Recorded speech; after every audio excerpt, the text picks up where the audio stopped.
kasina izay nataonao taminao rito ka tsy mba hisy fivadiana ritompoko izay nanomboka ny asa tsara ao anatiko arovia ho tanteraka mba tsy ho faty ny finoako. Iary vavaka sy dirika tomoko Andriamanitra resy zanakary fanahy masonao saotranao indrindra zahay dia amin'ny fitiavanao anay izay iantsoanao anay hanantona anao amin'ny alalan'ny teninao izany. Soto Jesosy fanadia ao anatin'izay heverina tsy hahafahanay mandray anao amin'ny teninao izany izahay dia manana fomba maro ianao ny andraisanay izany dia ny hiarovanao anay ny amin'ny rasy izany ary mampianara anay Jesosy ny hahaizanay hanoa anao amin'ny teny ny hahaizanay hanoa anao amin'ny fitiavana dia ny teny soratra masina izany. Jesosy Tompo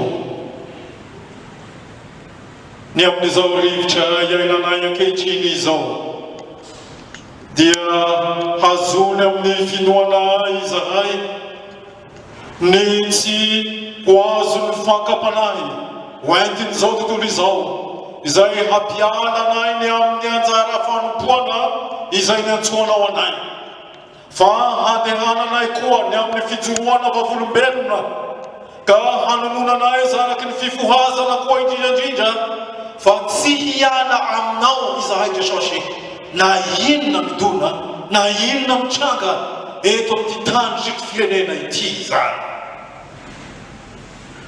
Tompo tianay eo saotranao izahay satria manatona anay tokoa ianao amin'ny fomba mahagaga ny anabaranao ny sitraponao aminay eny ny anabaranao ny sitraponao koa ny amin'ny firenena ity manoloana izao fahoriana lalina afetsikin'izao valana letina izao koa dia hazony amin'ny finoana zay ry Jesosy eny hazony amin'ny fitiavana anao dia ny fitiavana ny teninao zay ry Jesosy Tompo ka andeha amin'ny fanoavana araka ny sitraponao Tompo tianay eo ka ary hahefa ihany koa ny asa izay iantsoanao anay izahay amin'ny anananao mahavonjy avy any Nazareta nanaovana zao vavaka izao.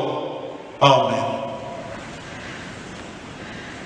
Toloteny fa 400 no anjara nomenanay eto izany dia nalaina ao amin'ny epistily nosoratan'i Joda 7 hatramin'ny 5 Joda 7 hatramin'ny 5 mivaky toy izao ny tenin'Andriamanitra amin'ny anaran'i Jesosy. Fahatsarovinareo ry manala ny teny voalazan'ny apôstolon'i Jesosy Kristy tompontsika fahiny fa efa nilaza taminareo hoe izy amin'ny andro farany dia hisy mpaniratsira mandeha araka ny filany haratsiam-panahy. Ireo no mahatonga fisarahana dia olona araka ny mofo ihany fa tsy mba manana ny fanahy. Fa ianareo kosa ry manala dia ataovy izay handrosoanareo amin'ny finoanareo masina indrindra ka mivavaha ao amin'ny fanahy masina ary tehirizo ny tenanareo ho amin'ny fitiavan'Andriamanitra miandry ny famondram-pon'i Jesosy Kristy tompontsika ho fiainana mandrakizay ary amondrao fony sasany izay miahanahana, ary ny sasany kosa sario avy amin'ny afo no famonjy azy, ary ny sasany indray amin'izao fo amin'ny tahotra ka makahala na dia ny akanjo voapentipenty ny nofo aza, ary ho an'izay maharo anareo mba tsy ho tafitohina, ary hametraka anareo tsy hanatsiny eo anoloan'ny voninahiny amin'ny firavoravoana. Ho an'Andriamanitra tokana mpamonjy atsika amin'ny alalan'i Jesosy Kristy tompontsika ny voninahitra sy ny fahalehibiazana, ny fanjakana sy ny fahefana hatramin'ny taloha indrindra sy mandrakizay. Ry Ray Masonao manamasinana amin'ny fahamarinana, ny teninao ny fahamarinana. Amen. Ry fiangonana malala ho aminareo ny fahasoavana sy ny fiadanana avy amin'Andriamanitra raitsika sy Jesosy Kristy Tompo. Amen. Mananika ny fiangonana ankehitriny ny faharatsiany izao tontolo izao, izany hoe tafiditra amin'ny olom-boantso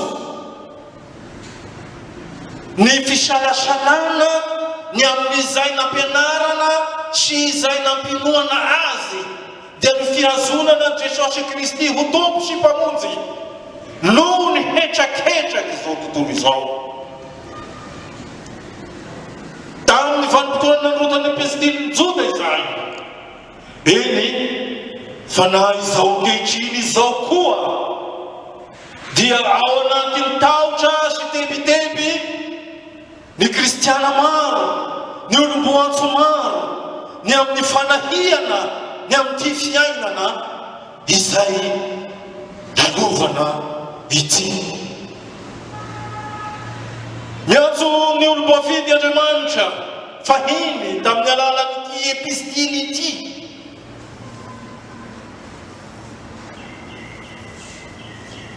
hitandrina tsara ny teny izay nampianarana azy sy izay nampinoana azy, ka hamantatra ny sitrapon'Andriamanitra manoloana ny fiantsoana antsika izany.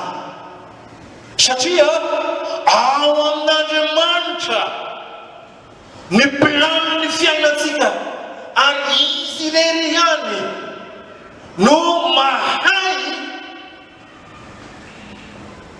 ny fahatsarana rehetra eo amin'ny fiainantsika izany.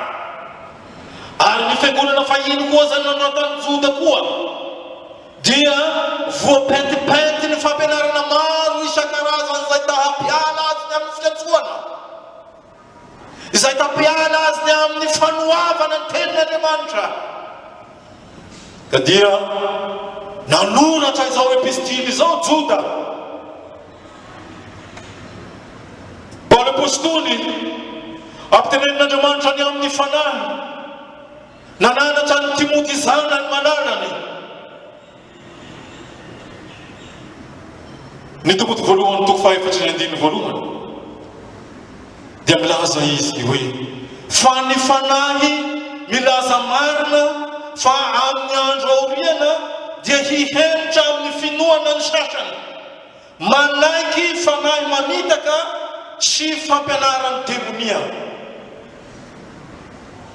Joda koa eto raha manokatra ny perikopatsika dia mamerina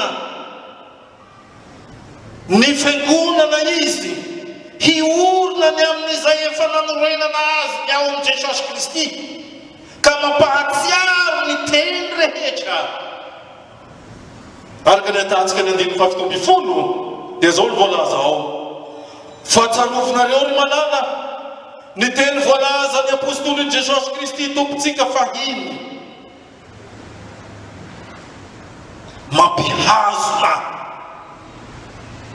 ny mino rehetra ny tenin'Andriamanitra izay fahavelomana no sady fiainana ary miantoka koa ny fahavelomana sy fiainana eto amin'ny tany iainantsika ty, ka hanalavirana ny tahotra sy ny tebiteby maro ny amin'ny fanenjehana koa izany ataony ireo tsy matahotra an'Andriamanitra ny amin'ny olom-boanjo koa izany rehetra izany. Ity epistily ity amin'ny ankapobeny dia milaza ny loza hihatra amin'ny mpampianatra sandoka ary mampirisika ny mpino hiezaka mafy hiaro ny finoana.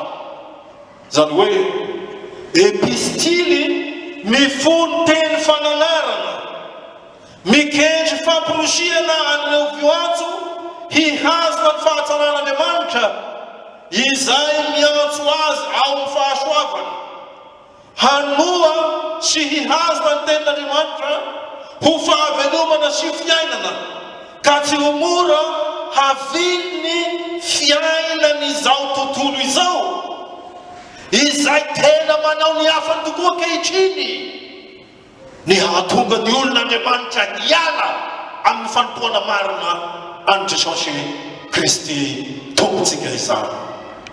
Hoy Paoly ihany ny ao amin'ny Timoty faharoa toko voalohany ny 9:10 hatramin'ny 10:10 mampianatra ny fiangonana tamin'izany vanim-potoana izany no mampianatra antsika ihany koa hijoro vavolombelona ny amin'izay nampianarana sy nampinoana antsika.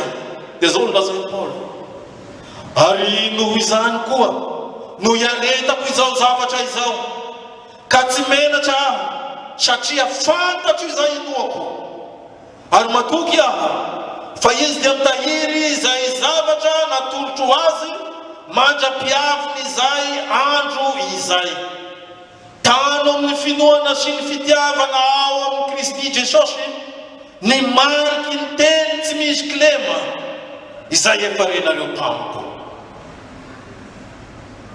Izao andro tsika ankehitriny izao koa dia miteny amintsika araka izany koa ny tenin'Andriamanitra, ny iazonantsika ny tenin'Andriamanitra izay mahasalama sy mahavelona tokoa.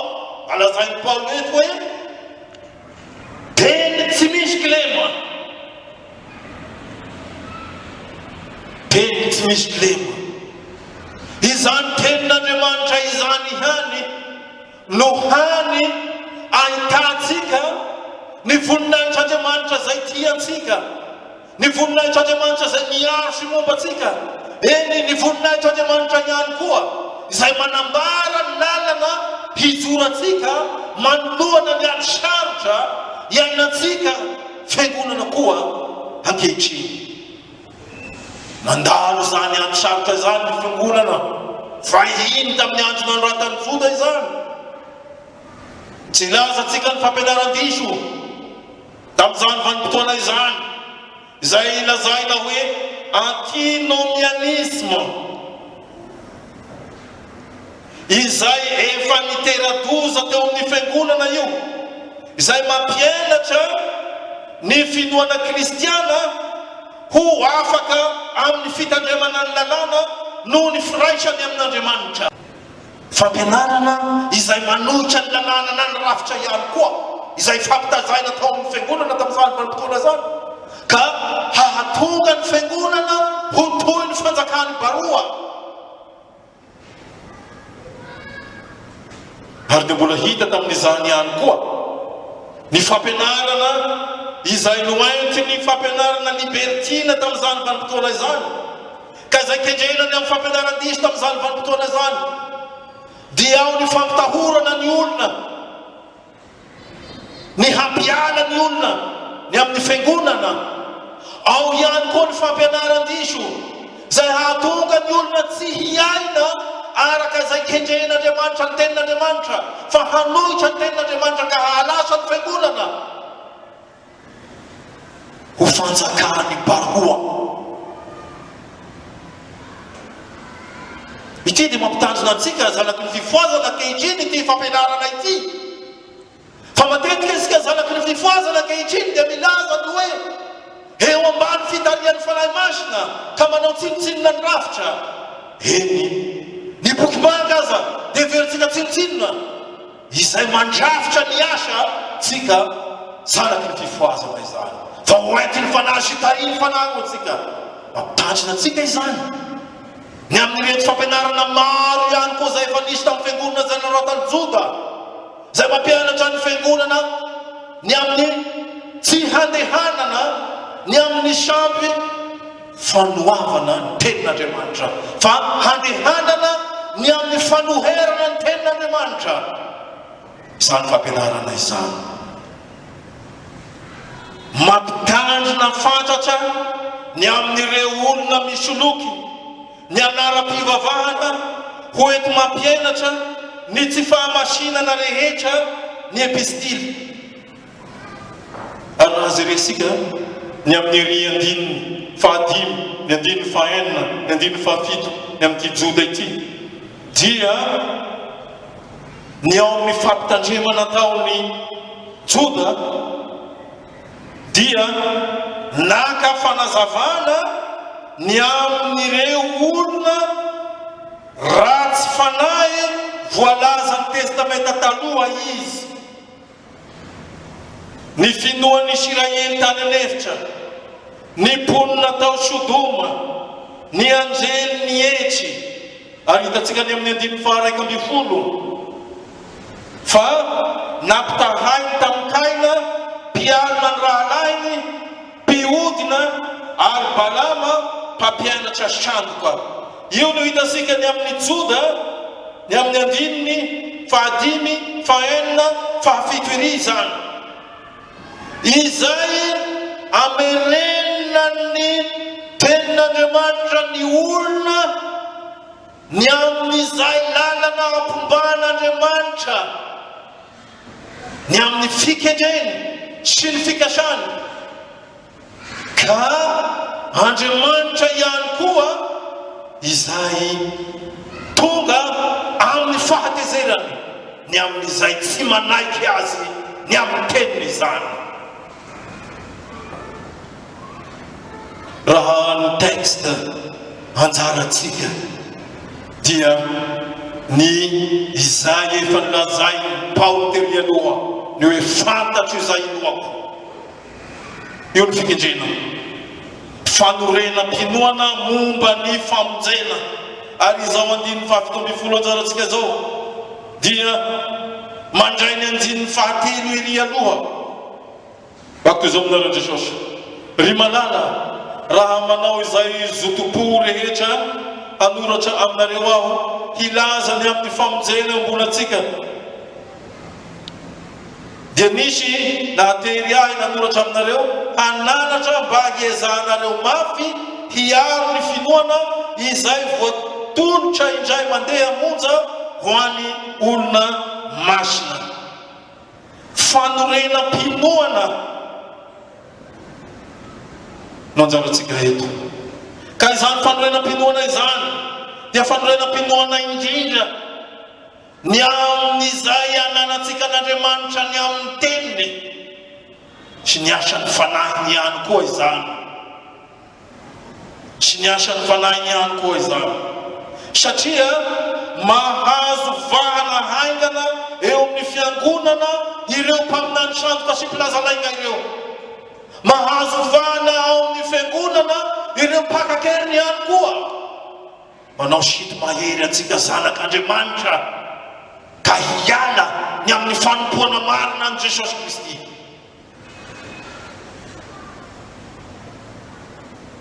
ny fanorena mpinoana velariny Joda araka ny perikopa eto ary dia mifototra amin'ny asan'Andriamanitra amin'ny fanahy izay miteraka atsika indray olom-baovao ka sady mandray ny herim-pahasoavana ao amin'Andriamanitra hanatanterahany ny sitrapony ao anatin'izany isika no mandray hery ihany koa hanoherana ny velam-pandrika ataon'ny ray ratsy dia ny devoly izany io no tena lazainy ny ao amin'ny andininy 7 sy ny andininy 20 ny amin'ny herin'Andriamanitra atsitoha zay ampombany atsika ny amin'ny fanahiny ka hijoroatsika koa ny amin'ny asan'Andriamanitra velona ao antsika izany hanoheratsika ny asany nofo koa izany zay lazainy Joda ny amin'ny andininy 70 hatramin'ny andininy 20 ireo no mahatonga fisarahana dia olona araka nofo ihany fa tsy mba manana ny fanahy. Fa ianareo kosa ny malala dia ataovy izay handrosoanareo amin'ny finoana masina indrindra ka mivavah ao amin'ny fanahy masina. Ka izay tianambara eto indrindra dia izay amerenan'Andriamanitra ny olom-boazo ny amin'ny fiantsoana fototra dia ny batisa masina izany. Ny batisa masina izany ary ao amin'izany batisa masina izany koa no iterahan'Andriamanitra antsika indray ho vaovao eo anatrehany izany. Io no aharan'ny Joda eto amin'ity texte eto ity ny amin'io andininy izay efa nivaditsika teo. Ka nilazain'i Paoly hoe nofo dia izao, isika tena saina fanahy amin'ny maha olombelona mpanota izao, ka ny tena sisaina ary ny fanahintsika mirona mandrakariva amin'ny fahotana, amin'ny filana, amin'ny fitiavatena, amin'ny falaviran'Andriamanitra. Io no tondroina hoe olona araka ny nofo na Adamahela izany. Teo amin'ny batisa isika no nateraka indray, ka teraka tamin'izany koa ny olona vaovao. Ao anatisika ao dia misy ny olona vaovao izay nateraka Andriamanitra teo amin'ny batisa noho ny fahasoavany lehibe, noho ny famindram-pony lehibe izany. Io olona vaovao io dia manaiky ny feo ny fanahin'Andriamanitra, mino sy matoky ny famonjena vitan'i Jesosy. Ny olona vaovao dia miandany amin'ny Jesosy, miandany amin'ny olon'Andriamanitra rehetra, ka mandasy manohitra ny fakapanahy ataony devoly, ary manohitra ny filany nofo, ary manohitra ny fampianaran-diso rehetra. Ary izany olona vaovao izany no olona izay mijoro ny amin'izay nampianarana azy sy izay nampinoana azy koa. Galatiana 5:1-10 hatramin'ny 1:20 dia ilazan'i Paoly hoe fa miharihary ny asan'ny nofo dia izao: fijangajangana, fahalotoana, fijejojejoana, fanompoan-tsampy, fanaovana ody rasy, fandrafiana, fifandirana, adilahy, fiafinafonana, fifampiandaniana, fisarahana, fitokoana. Ary dia tena lazay miaraka izany fa ary toy izany izy izay lazaiko aminareo raha teo tahaka ny voalazako fahiny koa fa izay manao izany dia tsy handova ny fanjakan'Andriamanitra. Dia tanisain'i Paoly koa ireo vokatry ny fanahy izay tsara madio akasitran'Andriamanitra ary tiany hiseho amin'ny fiainantsika. Vokatry ny fanahy izay mitondra aina, fiadanana, fifaliana, mitondra rivotra madio eo amin'ny fiarahamonina, ka mahatonga atsika, hahatonga anareo koa ho tena fanasina sy fahazavana eto amin'izao tontolo izao. Hoy ihany Paoly eo amin'ny toko 5:1-20 hatramin'ny 1:4. Fa ny vokatry ny fanahy kosa dia fitiavana, fifaliana, fiadanana, faharipo, fahamoram-panahy, fanaovantsoa, fahamarinana, fahalemem-panahy, fahonolam-po. Tsy misy lalàna manohitra izany, hoy izy Paoly. Fa ny mandeha araka ny fanahy dia ny mihazona sy manaiky ny tenin'i Jesosy, ny mandresy ny filany nofo amin'ny fiambenana, ny fibebahana, ny fahazotoana mihaino sy makatò ny tenin'Andriamanitra, ny tsy manao tsirampina ny fiasana izay efa nomen'Andriamanitra hampahery atsika. Inona izany fiasana izay nomen'Andriamanitra hampahery atsika izany? Ny fiaraha-mivory izany, ny fahatsarovana mandrakariva ny maha olom-boavidy antsika izany. Izay lazaina hoe fiaraha-mivory eto dia ny fiombolona ny olona masina ny amin'ny fifanompoana amin'ny fankatiavana. Ankehitriny indrindra ny amin'izany izay maneho ny amin'ny maha olon'Andriamanitra voavidy ny rany Jesosy ka mandositra ny fahalovana eto amin'ity izao tontolo izao ity. Ka izay olona mandray ny fanahy masina dia olona mihazona an'Andriamanitra koa ny amin'ny teny ka tsy mety ho fitaovan'ny Satana hitondra fahalovana ny amin'ny maha-janak'Andriamanitra izany. Ary sika zanaky ny fifoazana dia tokotry hangataka amin'Andriamanitra mandrakariva ka tokotry hanontany tena mandrakariva koa fa sao dia efa fitaovana aho hitondra fahalovana ny ao amin'ny fanompoana an Jesosy sy hitondra fahalovana koa ny amin'ny asan Jesosy koa ka fitaovana ahatonga ny olona tsy hanana firaisana amin'ny Jesosy Kristy tompontsika izany. Ny mandeha araka ny fanahy dia mandeha araka ny fitiavana. Ka raha izao texte anjarantsika zao dia ity no ivony. Io no ivony. Izay tiany Joda hiaina ny fiangonana izay anoratany ny epistily dia ity fiainana ny fitiavana ho an'ny olom-boatsy rehetra ity izany. Jerosika ny andininy fa 1:20 hatramin'ny andininy 3:20 ny amin'ny texte izay anjarantsika eto. Fa ao anatin'izany fitiavan'Andriamanitra izany no isehoan'ny famondram-pony ka hiainoan'Andriamanitra ny vavatsika hananatsika koa famelan-keloka eo anatrehan'Andriamanitra.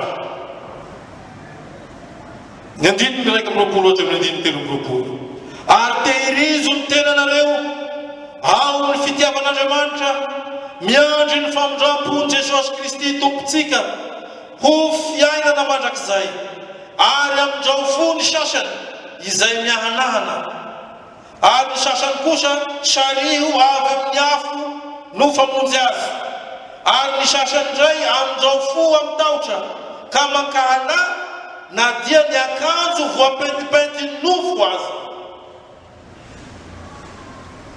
Tsy ny fitiavana araka izao tontolo izao izay tsy mahalala an'Andriamanitra no lazaina eto fa ny fitiavana izay nitiavan'i Jesosy Kristy atsika araka teny hoe aoka ho tahaka ny tiavako anareo no mba hifankatiavanareo kosa izany no ahafantaran'ny olona rehetra fa mpianatra ianareo raha mifankatiana.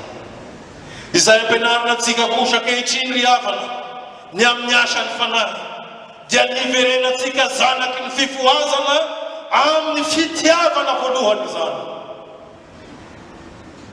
Miantso antsika an'izany ny tenin'Andriamanitra ry havana ankehitriny. Ny amin'ny fitiavana voalohany fa amin'izany fitiavan'Andriamanitra izany no andraisantsika koa ny famondram-po avy aminy izay mahaharo sy mahaantoka ny fiainantsika na dia ao anatiny horohoro sy tahotra zao azy antsika ry havana. Ao amin'izany fitiavana izany ihany koa no hihaonan'Andriamanitra no hihainoan'Andriamanitra ny vavaka sy ny fitarainana ataotsika. Ka izao ny epistiliny Joda eto araka izay lazaina teo dia manambara indrindra ny hihajonatsika an'Andriamanitra ny amin'ny fahamarinana izay tiatsika ka hanatonatsika ihany koa ny amin'ny fibebahana an'Andriamanitra marina eo amin'ny fiainatsika isanandro isanandro zany. Ka ao anatrehan'izany fibebahana izany sy ao anatrehan'izany fandraisatsika ny hery ny fanahy masina ho fiainana noho ny fanoavasika ny tenin'Andriamanitra izany. Dia zao ny tsarovy havana, dia zao ny tsarovy men'Andriamanitra heriny amin'izany koa isika ny hahaizatsika handositra sy hanohitra ny asan'ny Satana. Ary izao ny fanevatsika ny amin'ity isan-keritaona toby lehibe akarimalaza ity dia mazava indrindra no lazaina ato amin'ny Apokalipsy 3:15a izay maharesy dia hitafy lamba fotsy tahaka ireo koa ary tsy hamono ny anarany eo amin'ny boky ny fiainana tokoa. miantso fiaina mpandresena ho antsika zanaky ny fifoazana rehavana. Izao fanevantsika izao. Ka izany fiaina mpandresena izany dia fiaina mpandresena miompana amin'ny hery ny fanahy masina izay omen'Andriamanitra atsika. Ka ao amin'ny fitiavana an'Andriamanitra sy ny fanoavana ny teniny, ny fitiavana an'Andriamanitra sy ny fanoavana ny anjara asa fanompoana zay ny antsoana atsika tsirairay no fahatanterahany izany hery izany ho antsika. Ko dia fiaina mpandresena ao anatin'ny fiaina ny fanekeny batisa no fiainana tapetsika n'izany koa. Ny fiainana kristiana marina dia ny fiainana ny fanekeny batisa. Ka ny fiainantsika ao anatin'ny fanoavana izany fanekeny batisa izany dia mametraka atsika mandrakariva koa izany ny hanao lohalaharana an'Andriamanitra sy ny fitiavana azy ny amin'ny teny. Ka raha lazaina hoe miverina amin'ny fitiavana voalohany ary izany takina ho antsika zanaky ny fifoazana, dia miverina koa isika zanaky ny fifoazana ny amin'ny fitiavana ny tenin'Andriamanitra. Miantso atsika ny amin'izany tokony hito rehavana ny amin'ny fitiavana ny tenin'Andriamanitra. Ka tsy fitiavana ka fitiavana ihany ka ny fiainana izany hita eo amin'ny fiainasika andavanandro koa. Izany ny fiainan'ny olona mandresy, izany ny fiainan'ny olona mitafy ny lamba fotsy izay takiny tenin'Andriamanitra ho antsika eto. Voninahitra n'Andriamanitra resy zanaka ny fanahy masina izay azatra amin'ny talao indrindra azy mandrakizay vavatsika. Andriamanitra tompo misaotra anao zahay raha toa ka nomenao aina sy fahavelomana ny amin'ny teninao Jesosy tompo tianay eo. Ko dia mampianaranay mandrakariva Jesosy izay sitraka ao ataonay. Eny mihazonanay mandrakariva ny amin'ny finoana velona anao Jesosy. Ka ho tia anao zahay Jesosy tompo. Eny ho tia koa ny asa izay ny antsoanao anay. Ka ny fitiavanay anao Jesosy dia asehonay koa izany ny amin'ny fitiavana ny teninao tsy molotra ihany fa amin'ny foto koa tompo tianay eo. Ko dia manantena zay Jesosy fa ny fampianarana rehetra koa izay oentina manoloanay ity isan-keritaona ity dia hanazava ny sainay ka ahitanay ny lalana hitondranao ny fiainanay Jesosy. Ka anekena ianao ny amin'ny fankalazana, anekena ianao ny amin'ny fiderana, anekena ianao ny amin'ny fankasitrahana koa ny amin'ny izay hitondranao ny fiainan'ny fiangonana izany Jesosy. Amen. Raiso ny fitahiana ho amin'ny rehetra ny fahasoavan'i Jesosy Kristy tompo sy ny fitiavan'Andriamanitra ray ary firaisany fanahy masina. Amen.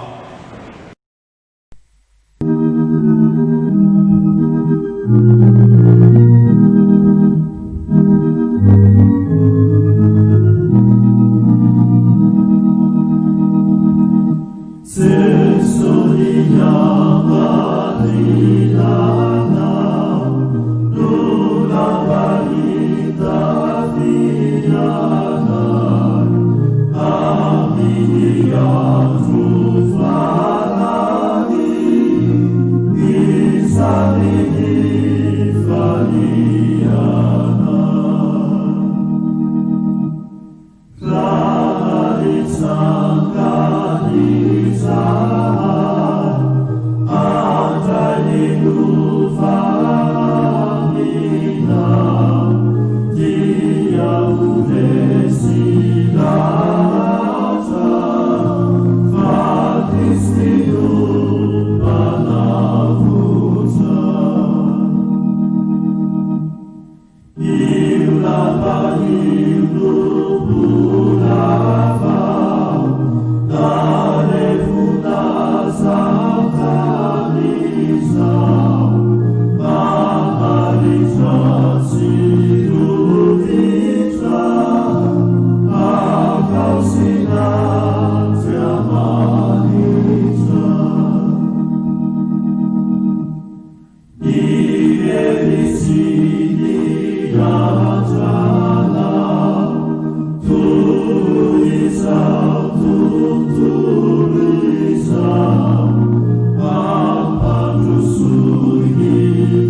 Aoka ivavaka isika rehetra. Andriamanitra raisy zanaka fanahy masina, lehibe indrindra ny fitiavanao sy ny famoram-ponao aminay. Ka izany mbola nomezanao ty andro ity, azahoanay mandreny ny teninao, hitondranao fampaharezana anay manoloana ny zavatsarotra atrehinay ankehitriny. Ka misaotranao migeranao zahay amin'izany fitondranao ny fiainanay zany. Fantatray fa Andriamanitra eo akaikinay mandrakariva ianao ka mijery anay isanandro, tsy mamela anay irery ianao amin'izay rehetra fahasarotana atrehinay. Misaotranao indrindra ry Jesosy Kristy Tomponay noho ny fombanao anay. Ankehitriny izay dia handray ny hafatrao amin'ity ora sy fotoana ity,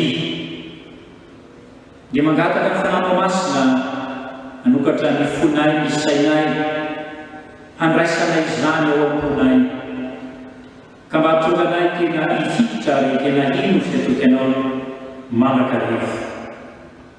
Miatrika ato izahay Jesosy amin'izao fotoana zao no nivalanaretina mahazo ny firenenay amin'ny maha-olombelona dia ao ny tahotra sy ny tetitety, kanefa ianao Jesosy efa nanome toky anay mandrakariva fa momba anay ianao, tsy manila anay irery ianao ary mijoro mpiaro anay ianao.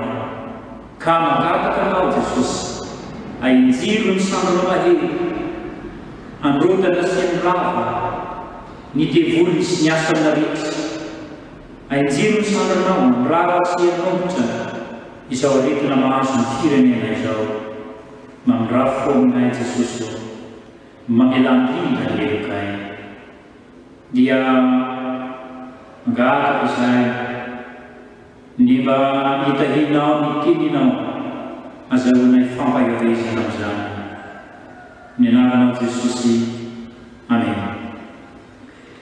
Ny tenin'Andriamanitra anjarantsika riava amin'ity fotoana ity, amin'izao fankalazana ny taonan'ny tombo lehibe amin'ny karamalaza zao, dia ny Zakaria 7:1 ka hatramin'ny 10. Zakaria 7 dia ny 1 mahatratra amin'ny 10. Toy izao ny vaky ny tenin'Andriamanitra, ny anaran'i Jesosy Kristy Tompontsika.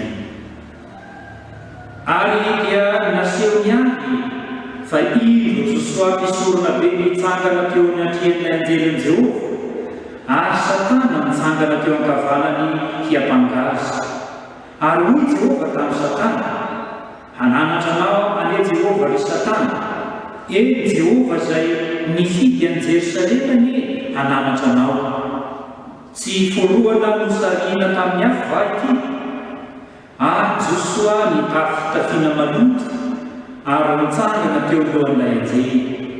Dia namany Jehova ka nilaza tamin'izay nitsangana teo amin'ny lohany hoe esory aminy ny fitafiana maloto.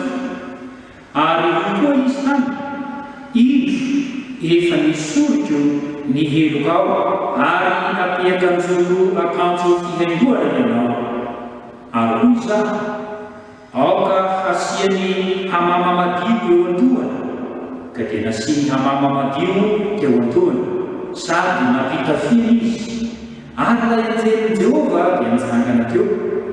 Ary ilay anjelin'i Jehova nilaza marimarina tamin'i Josoa hoe, izao nilazain'i Jehova tompona mamy, raha mizotra ny lalaka ianao sy mitandrina ny didika, dia hihaino, dia ianao no hitsara ny amin'ny trangoko sy hitandrina ny mpianjaka, sady homeko lalana ho aminareo mivangana reo ianao.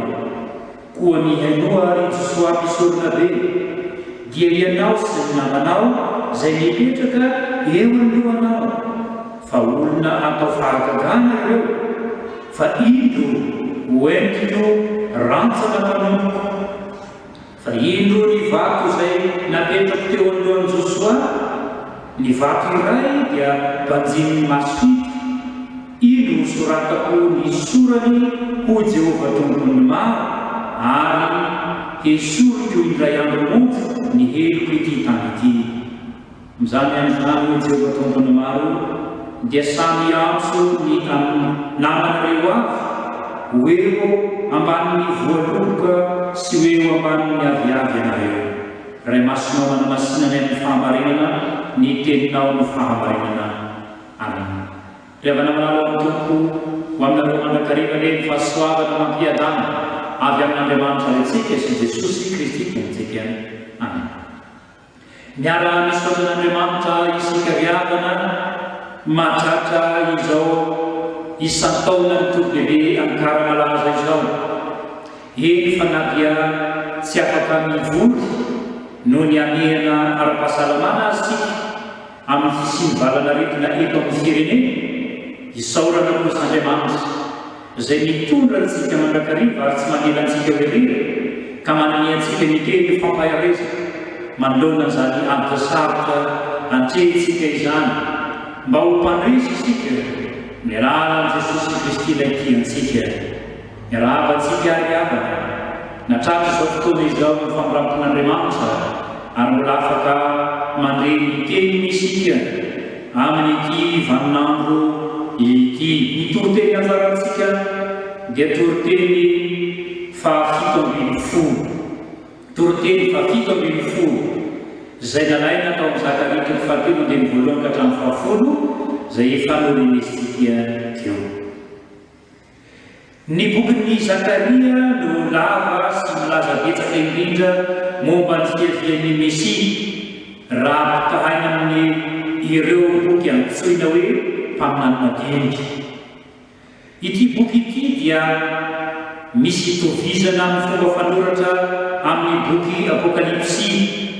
Raha ny marina dia tamin'ity boky ity no nanovozana ny fomba fanoratra amin'ny boky Apokalipsy. Rehefa sisy tany 70 taona tany Babilôna ny Jiosy dia nody tany Jerosalema.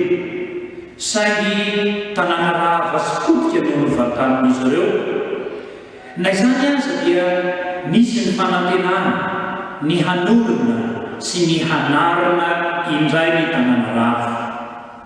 Natoboka ihany koa ny fanorenana ny tempoly, saingy nosedrany sakana sy olana maro ny fanorenana izany tempoly izany. Dia anisany toy ny voatapokarano mangatsika ihany ny hafanambolony reto izay hanorona ny tempoly reto. Ny hatona nandritry ny 90 taona ny asa i Zakaria dia mpaminany fanantenana sy ny fampaherezana amin'ny andro sarotra. Misy fahitana valo riavana miseho tamin'ny Zakaria tamin'ny alina ka dia nisan'izany izao anjarantsika amin'ny Zakaria toko fahatelo andiny voalohany ka hatramin'ny fahafolo zao. Dia ny amin'ny fahitana ny fitafian'ny misorona be.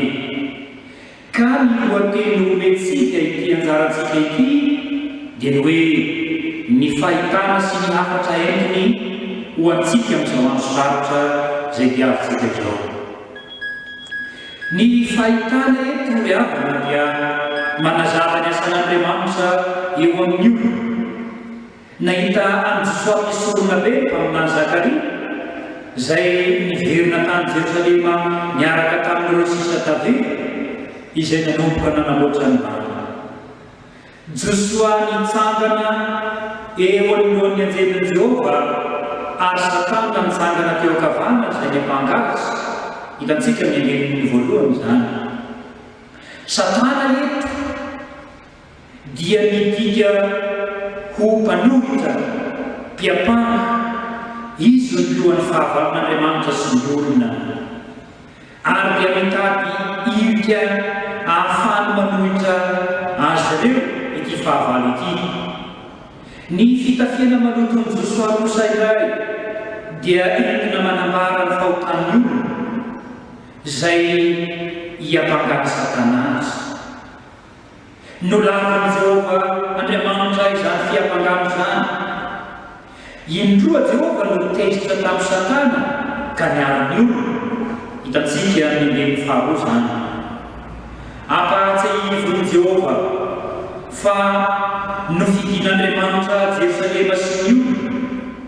Josua sy ny olona dia toy ny nosariana toy ny foroana avy tamin'ny afo.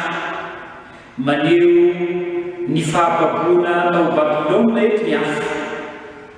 Nosazian'Andriamanitra tamin'ny afo ny fahababoana ny olona, saingy nafahany tamin'izany izy ireo mba hatanteraka ny asany amin'ny ho avy rehetra. Ny sarin'ny forohana izay nosariana tamin'ny afo dia mampahatsiaro ny fanavotana avy tany Egypta sy mitondra sahaby ho amin'ny fahafahana rehefa izay ataon'Andriamanitra amin'ny fahoriana mety izy eo. Raha nampangainy Satana ny olon'Andriamanitra dia Andriamanitra ihany no namaly. Hitantsika ao amin'izay atao faha-5:17 zany. Tsy nahomy nitetika Satana dia handropaka ny olon'Andriamanitra manoloana ny fikasana mahatoky ny herin'i Jehova. Nosoloina fitafiana madio sy fihaindoana ny akanjo malotony Josua. Ny baiko mampanoro ny fitafiana maloto dia mampiseho fa eo am-pelatanan'Andriamanitra ny fahefana mba hanamarana ny olona. Nosoloana fitafiana madio ny fahamarinana sy ny famonjen'Andriamanitra ny akanjo ka azo ny famorampon'Andriamanitra. Fa nisoriny Kristy teo amin'ny azo fijaliana ny otansika ka nosoriny fahamarinan'Andriamanitra. Kortianina faharoapolo faha-5 faraka amby mampiseho amintsika io fahotana io, izay fahotana eto fa ny ota vitantsika raha ibebana dia tsy tokony hananantsika toko kokoa noho ny famorampon'Andriamanitra. Tsy tokony ho kivy isika manoloana ny fahavalom-piapangatsika, satria Andriamanitra ilay be fitiavana sy be famoram-po dia vonona ny hanatoantsika. Omena ny famoram-po isika tsy noho ny fahamarinantsika fa noho ny fahamarinana izay omenantsika. Ny fitafian'ny fahamarinana dia azo avy amin'ny finoana sy ny fibebahana ataontsika. Eo nambarany hira fahafolo sy 500. Ny hamana madio nomena amin'ny Josua eto dia maraka ny fahefana sy ny fanatonana ny vatanan'Andriamanitra. Fanehoana an-tabe maso ho an'ny olona voavela eloka izany, fa manana saka vaovao ao amin'ny fanjakan'Andriamanitra izay rehetra voavela eloka satria efa no hamarinina teo alohan'Andriamanitra. Tsy nanana zara fanompoana tao anatrehan'Andriamanitra ny olona raha mbola baka, fa rehefa nafahan'Andriamanitra tamin'izany fahababoana izany kosa dia naverin'Andriamanitra indray ho amin'ny fanompoana. Andriamanitra nihitsy no namerina sy nametraka ny Josua teo amin'ny mahampisorona be. Hitantsika amin'ny faha-5 amin'izao anjarantsika izao zany. Eto iavana dia misy fanekena telo soso nataon'ilay anjelin'i Jehova tamin'ny Josua sy ny olona raha manaiky ny didin'Andriamanitra izy ireo, ka dia izy ireo no solon-tenany amin'izany ity an-tany. Voalohany amin'izany fanekena izany dia ny hanapaka ny tranony, izany hoe hanapaka ny voakan'Andriamanitra. Hitantsika ny faha-6 sy ny faha-7 zany. Ny faharoa amin'izany fanekena izany dia izao handidy sy hanapaka ny tempony sy ny kianjany hiaro azy amin'ny loto sy ny fanompoajanty. Tatsika ny andiny fahafito tapany by zany. Ary ny fahatelo amin'ny fanekena dia ny hanana tombonsoa manokana hanompo an'Andriamanitra sy hiasa miaraka amin'ny anjely ka tsy ho voasakana hanatona an'Andriamanitra izy ireo. Tatsika ny andiny fahafito tapany fahatelo izany. Josoa dia famantarana ny zavatra ho avy, famantarana ny amin'ny mpisorona be ratra izay antsoina hoe rantsana mpanompo, voalaza amin'ny fahavalo zany. Anarana iantsoana ny Mesy ao amin'ny testamenta taloha izany hoe rantsana sy ny hoe mpanompo izany. Noho izany Josoa dia fanalavana mialohan'ny avian'i Jesosy ilay mpisorona be hanadromarana ny vahoakany. Voalaza amin'ny fasivy tapany voalohany koa ny amin'ny hoe vato, mbola entina sy anarana manambara an' Jesosy izany manana maso fito izany vato izany voalaza eto, izay milaza ny mason'Andriamanitra mijery ny zavatra rehetra misy ety an-tany. Ary io vato io dia voasoratra milaza hoe hesoroko indray andro monja ny eriko an'ity tany ity. No tanterahan Jesosy Kristy teo Kalvary zany tao anatin'ny ray andro monja tamin'ny fahafoanana sy ny fanoloran Jesosy ny tenany teto amin'izao tontolo zao ho eo ambony ny azo fijaliana, izany fanadiovana, izany fanesorana ny otantsika izany. Ary ho avy indray izy amin'ny andro farany ka hanadio ny fanahy rehetra, hanolotra famelan-keloka ary handray izy rehetra mino azy ho amin'ny fiainana mandrakizay. Mifarana amin'ny fanambarana fiadanana sy fifaliana ary fahatsarana ho an'ny vahoaka an'Andriamanitra ity fahitana ity, izay milaza hoe amin'izany andro zany dia ho afa mipetraka eo ambanin'ny voaloboka sy eo ambanin'ny aviavy ny tsirairay, antsika mendemy fahafolo zany, satria voavela ny helony ary Kristy no handidy sy hanapaka ao amin'ny fanjakana.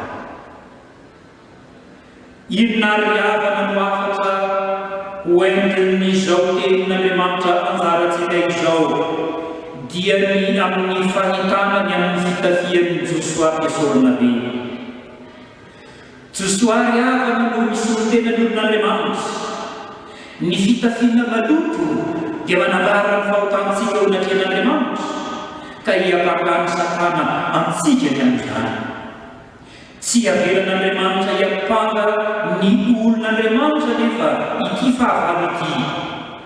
Andriamanitra no miaro antsika, Andriamanitra no manadio antsika ka manome antsika fitafiana madio dia ny fahamarina ao amin'i Jesosy Kristy Tompo amin'ny alalan'ny finoana azy.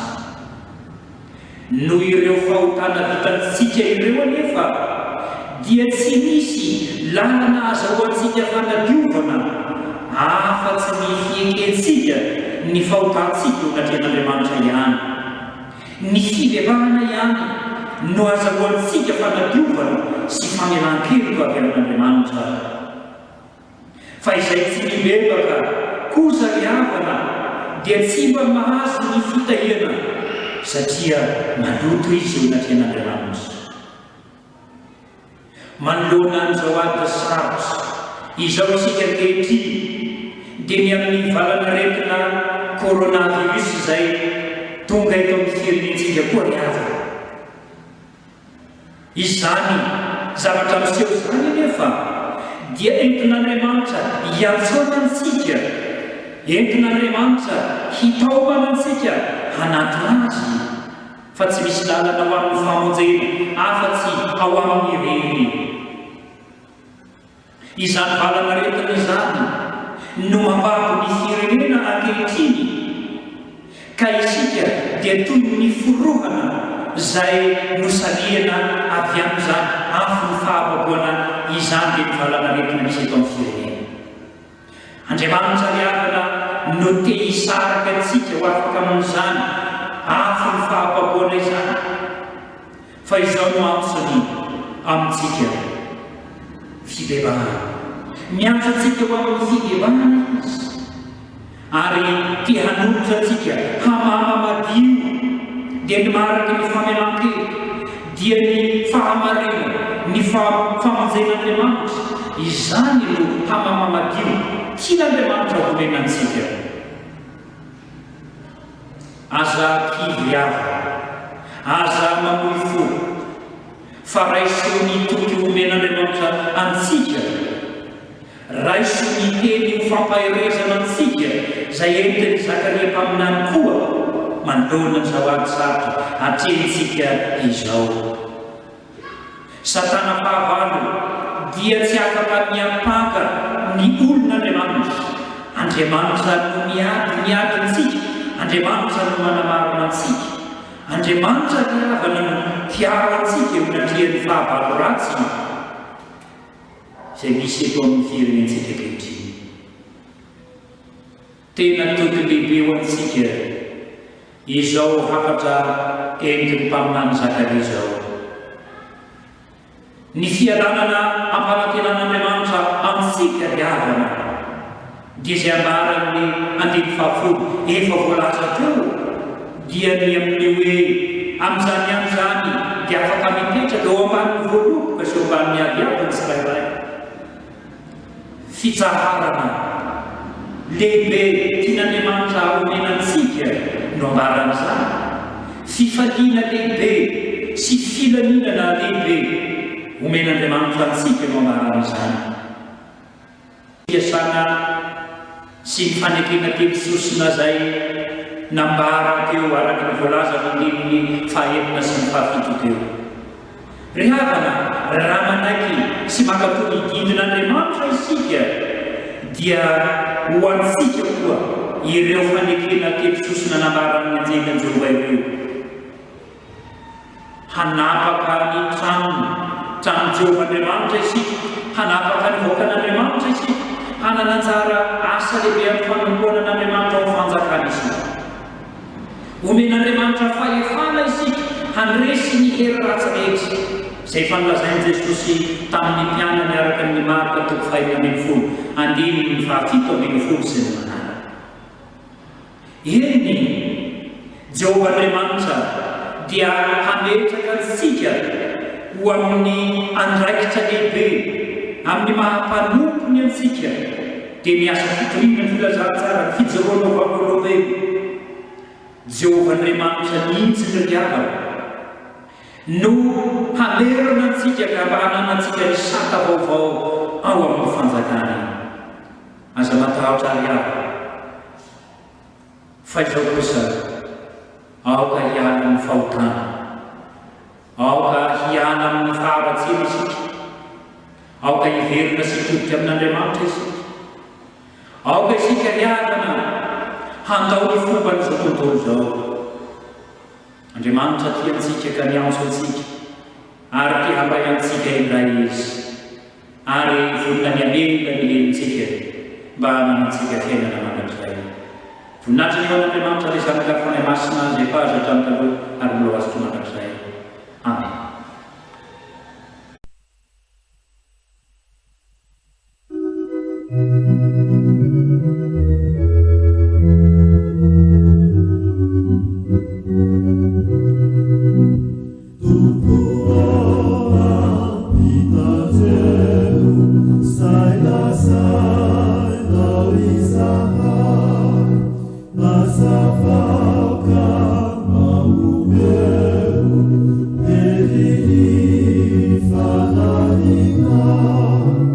California.